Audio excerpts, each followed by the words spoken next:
One of the first meetings I want to have is with President Xi of China, President Putin of Russia, and I want to say, let's cut our military budget in half. And we can do that. So, Laura, what do you think about that? Is it possible that a new type of geopolitics could be mastered by the art of the deal author himself? Can global politics be a reflection of his audacity in other areas of political life, or is it grandstanding? And why don't the progressive media cover this kind of stuff properly when he makes these sort of wild and wonderful claims? Because they hate it. They hate anything that makes Donald Trump interesting or validates him in any way or whatever. They can't bear it. They're looking only to tear him down. And so if it doesn't do that, they're not, until they get the opportunity to do that. And they'll take this and use this. They'll say, look, we were right all along. He's cozying up to Putin. See, Russia collusion was real, even though it wasn't. But what I find interesting about this is we touched on this before. I just think that we've had more of the same. Every time somebody new gets elected, it's the same old, same old, same old. All the institutions are preserved. You can't touch the institutions. Oh, that's the way it's always been done. Not allowed to do it any different. And I have no idea, because I can't stand it when people go on it, on shows and they talk as if they know what's in Donald Trump's mind. We don't have any idea. We have no clue what he's really doing. But I just find it refreshing to see that he's changing the game. Now, some of that is, we're not all going to agree with all of it. It's not all going to work. It's not all for good. But, if you are a real disruptor, you're a disruptor.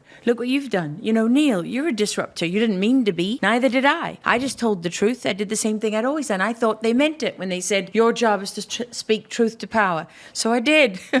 When it was the power they didn't like, that was great. Front page of the New York Times and Washington Post and Vogue magazine, Glamour, Woman of the Year, all that stuff. But when it wasn't, oh, no, wait, that's not how this is supposed to work. So I just, in terms of this, it is what's the concept behind it?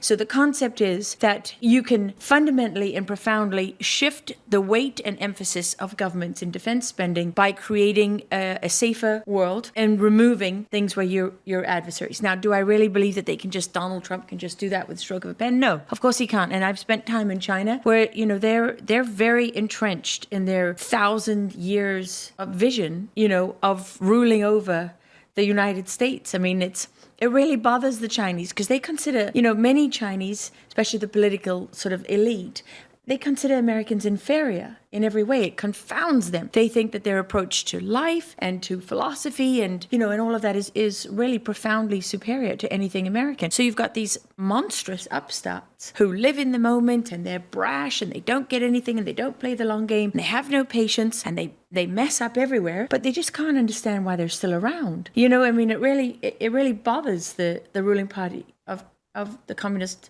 Party. And they put a lot of effort into dismantling that. In fact, it's in their psyche. When you talk to them, it very much dominates their psyche. And what I find so interesting about that is, well, why is that? Why is this upstart of America that lacks the sort of the grace of, the patience of the Chinese and their long-term thinking? Why is it that the U.S. still prevails? I think it comes back to the fact that, people, when you create, the Chinese have, let's face it, they've become very famous for stealing. Whether it's bags, fake bags and fake designer goods, or whether it's stealth technology, they're very, very good at stealing. Why do they have to infiltrate your universities? Well, to steal them. Why do they have to put a person from the CCP inside your business? Well, to steal your trade secrets. How did they manage to put fentanyl on the streets of America? Well, they stole that recipe from American pharmaceutical companies. And I don't mean to sound pompous and arrogant. I'm going to set Neil off like a rocket here. I'm just playing devil's advocate here, right? If you look at it, I think societies that truly create live by their creator. And in communist China, they don't believe in God. He's not allowed, is he? They put Christians in prison, in re-education camps. And you know what they do to the women? They put them in a cell of male prisoners, and they make them gang rape them into submission. That's what they do to Christians. So for me, I know, sorry, but as you stray from creation and the ability that God gave us to create as part of his creation, I think you stray into that territory. And people don't want to accept that there's a different way of doing things because it's, even when I was in Saddam Hussein's Iraq, Iraq, people would say to me, we used to have one Saddam, now we have 1,000. Some people get comfort out of knowing where the lines are drawn. And so they don't want you to upend the whole system. But if you're a disruptor, you really have to know at your core who you are, right? Because then you can withstand the shocks. And so that's what I think that's what ultimately what's behind. I don't know the details of what Donald Trump is proposing. I can't speak with authority or knowledge on that. But I think what is encouraging for those of us who don't want more of the same, we don't want to be lied to, we don't want to be enslaved, we don't want to be robbed, we don't want to work blood, sweat and tears to finance trans operas in countries where they don't really give a shit about anything trans. I don't want to do that anymore. I don't want people condescending from Washington. I don't want to pay the university fees of people who are going to get into office and look down on other people. I don't want people preaching about hate speech, but perfectly hateful to millions of people because they don't meet some sort of standard that you've created for what is human decency. We know in our core what it is. I really think it comes back to that. An incredibly wide-ranging answer from Lara Logan. Neil, covering Chinese imperialism, the consequences of the incursion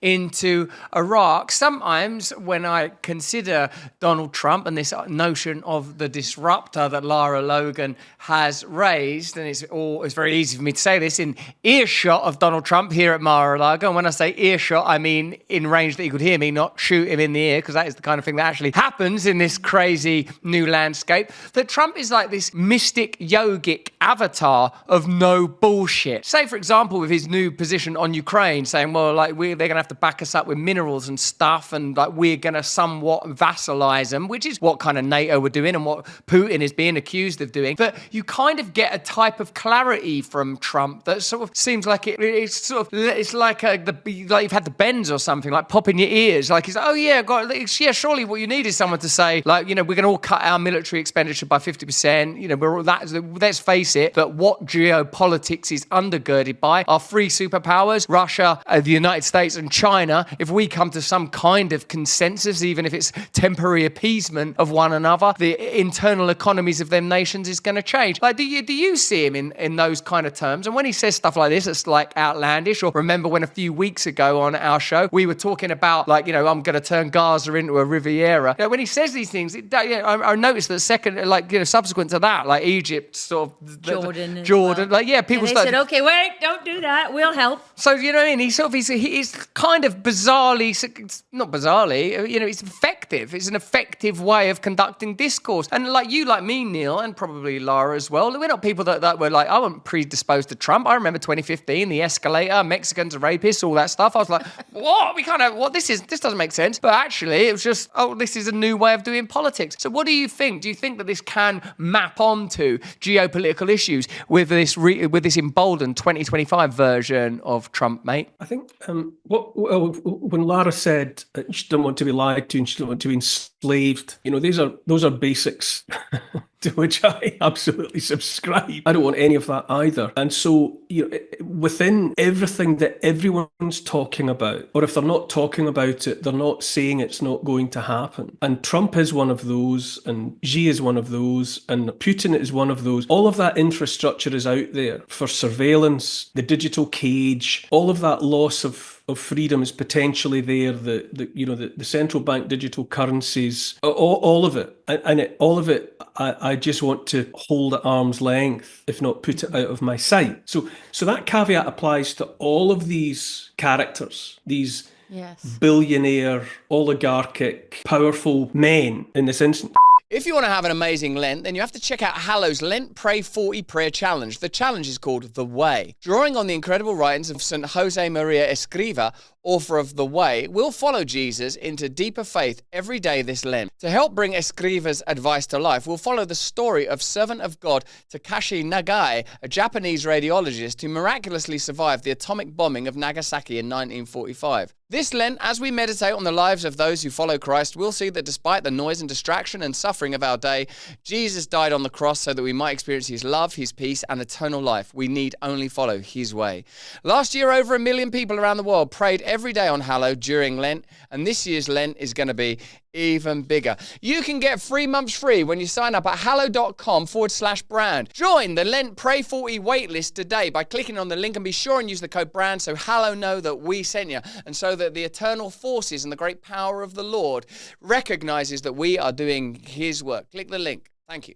But if Trump is also at the same time going to talk just about the idea of peace, if he genuinely would prefer a world at peace, then I'm on board with anybody who would broadly choose for a world at peace. And if that would be made manifest in America and Russia and China, pulling their horns in. I mean, it has to be said. I mean, where America is everywhere with its hundreds of military bases all around the world, it's been imperialist and expansionist and interfering in a coup here and a regime change there and a colour revolution provoked here, there and everywhere. And the amount of damage that's been done, you can't really accuse Russia and China of doing anything like it. China just is. China is just China.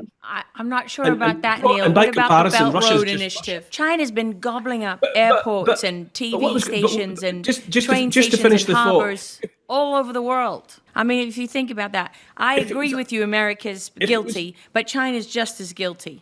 But China has at least done it in a different way. They just buy their way in. They just offer sweeties and and build fizzy shitty drinks roads that and, get people can we killed have? But and shitty if bridges they would that all collapse. if all of them would just back off. If the three of them would just back off from one another, it's a suboptimal option. But given what we've been threatened with, what we undoubtedly are threatened with, if somebody with something approaching a position to make things happen was able to create an atmosphere of relative peace as opposed to total war and Armageddon, then I'll go with the guy that's talking about peace. And if Donald Trump is at somewhere in his DNA motivated just by the desire to do business and strike deals and all of the rest of it, well, I would tend to find that the least worst option, rather than some latter-day warlord that wants to dominate the entire planet. If he's the least worst option, well, for want of anything better, I'll go with that in the short term, caveated at all times by the thought that I know that looming out there is the determination by the undefeated globalists at the moment and the oligarchic types to put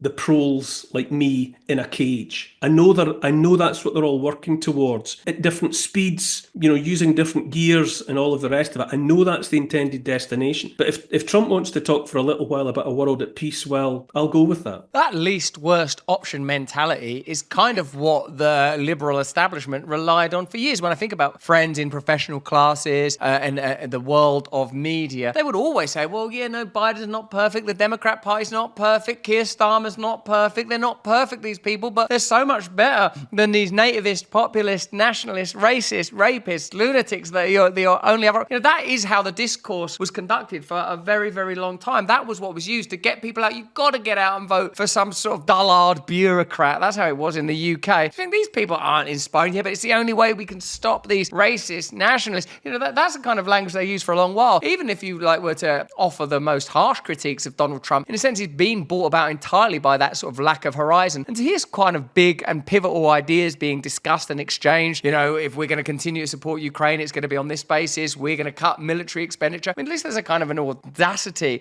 and boldness to it. Is it more than least worst option? Is it something that could genuinely be to the benefit of a planet when it comes to this sort of superpower standoff? I think when you understand the depth of the military-industrial complex in the United States, then you understand it's much more than just something frivolous he's throwing out there to be disruptive, because it's absolutely critical to the deep state in the United States. This is what Eisenhower warned against all the way back in the 50s. And so when Donald Trump says that internationally, the one thing that I think is helpful to remember is that he's speaking to the military-industrial complex in the United States. He's putting them on notice. I'm draining your bank accounts. And this gravy train that you've been on for far too long, this isn't going to continue. There are a lot of people who think that General Patton was murdered by the military-industrial complex at the end of the Second World War when he died in that car accident, because Patton was a hero.